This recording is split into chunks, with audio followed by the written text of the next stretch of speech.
August 1st, 2018 is a day when 150,000 people will die. The fact is that 150,000 people die on average on Earth every single day. Now, it's not on the headlines and it's not on your newsfeed. It doesn't sell. People are dying every single moment. If you knew you only had a few days to live, how would you live your life?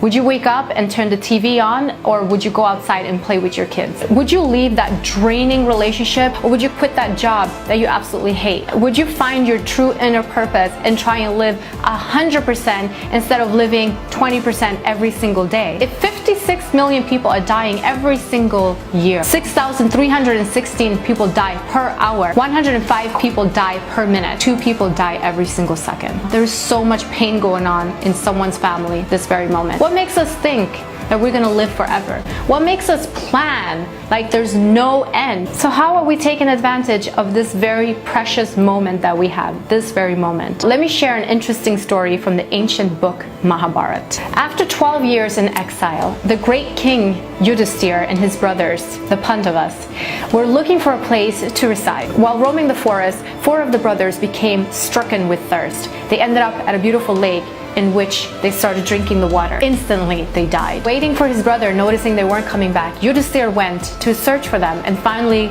arrived at the lake, seeing his 4 brothers dead, laying by the side of the lake. Yudhisthira then heard a voice warning him not to drink the water. The voice that gave warning was a crane, and it turned into a yaksha, which is kind of like a entity. He then posed some very deep questions to King Yudhisthira. If you're able to answer these questions correct, I will revive your brothers. Some of these questions I'm going to share with you today along with the answers. The yaksha asked, "What is heavier than the earth?" Yudhisthira answered, "A mother's love." Then the yaksha asked, "By what does one become wise?" And Yudhisthira answered, "By serving the elders." Then the yaksha asked, "What are the tidings of this world?" "The world is like a cooking pot with the sun as its fire, days and nights as its fuel, and months and seasons as its wooden spoon. All of us are being cooked by time." Then he asked, "What is the most wonderful thing?" And Yudhisthira answered, "The most wonderful thing is that although innumerable humans and their animals are going to the abode of death every day, still a man thinks he is immortal."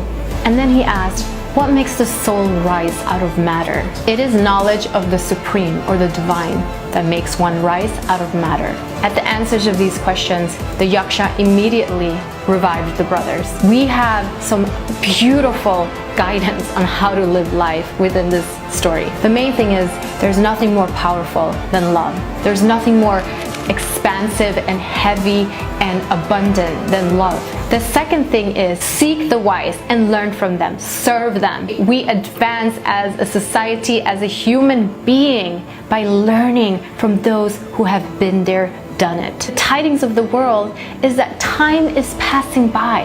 We are being cooked. This body, this fragile body, is dying every minute, every moment. So live knowing this. We're all planning as if we're never going to die, because the soul in its nature never dies. So death is a material experience, not a spiritual experience. We have been given this situation to become awesome. We have been given all of our circumstances, all of our family members, everything that we have, our job, our problems, our suffering, our happiness, everything to mold and shape us into something. What is that something? Listen deeply and you'll find it. And what makes the soul rise above matter? Find out who we are. Who is the soul? Who is God? Who are we? We come alone and we leave all by ourselves. Let go of that which is not important, that is not serving us, and latch on to that which does serve us. This body is our sacred temple. Take care of it. Learn to be happy without things. Here we go.